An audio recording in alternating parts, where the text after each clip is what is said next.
Pastor, existe alguma explicação sobre o motivo de mortos ressuscitarem no texto de Mateus 27? E depois eles voltaram para seus túmulos?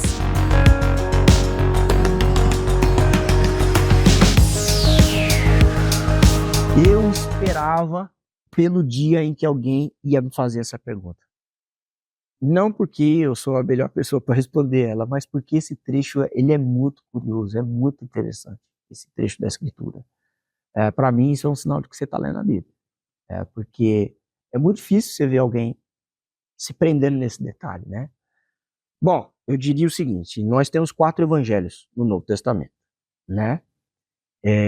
Até mesmo algumas perguntas assim, mas para que 4?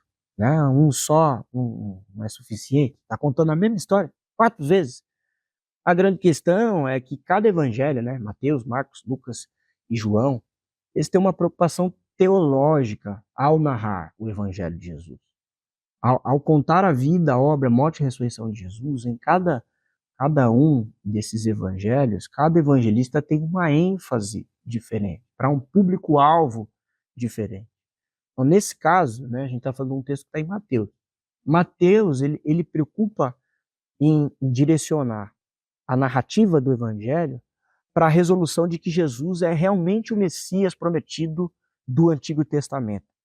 Né? A prova disso é que ele começa pela genealogia de Jesus, fazendo questão de mencionar essa linhagem de Jesus, né, de Abraão, como descendente prometido, como rei, né, filho de Davi e tudo mais. E também Mateus tem uma preocupação de trazer Jesus como Messias prometido, e uma das implicações do cumprimento messiânico de Jesus é que o Messias traria para o mundo o reino de Deus, né? Então, antes de tudo, há um sentido teológico no texto, né? Há um sentido que a gente diria também, um sentido escatológico no texto. Então, não é questão só de discutir se é literal ou não, se aquilo aconteceu ou não, mas é tentar entender o que isso significa no texto, né? Mateus é o único que descreve a morte de Jesus como um acontecimento cósmico, né? Mateus diz que quando Jesus morreu na cruz, a terra estremeceu, o véu do templo se rasgou, o céu escureceu e os túmulos dos mortos foram abertos, né? Então Mateus é o único que descreve a morte de Jesus como um evento que teve implicações que abalou as estruturas do mundo, né? Então essa é uma maneira de revelar a messianidade de Jesus. Porque o Antigo Testamento previa a ressurreição dos mortos como uma inauguração de uma nova ordem, né? Quando o Messias assumisse o governo. Então, alguns vão discutir sobre quem são essas pessoas, né? Esses mortos, né? Se são pessoas reais, se apenas o terremoto abalou os sepulcros de corpos que estavam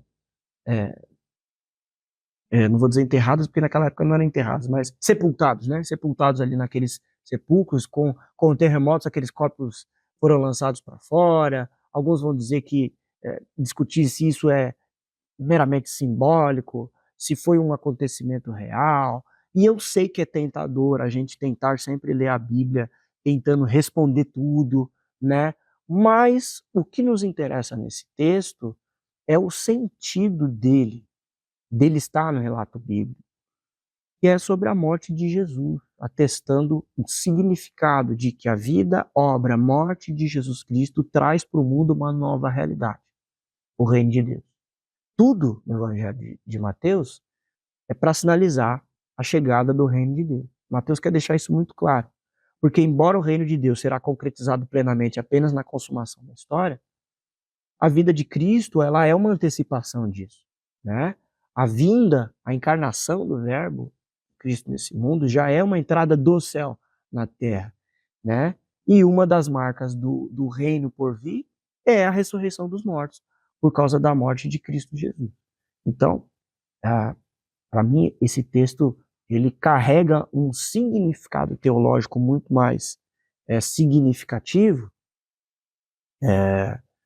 e eu fui redundante aqui, né? Mas é isso mesmo, do que meramente a gente tentar discutir se isso é um acontecimento real, simbólico ou não, mas é entender o sentido teológico desse texto estar ali na Escritura como algo decorrente da morte de Cristo Jesus na cruz.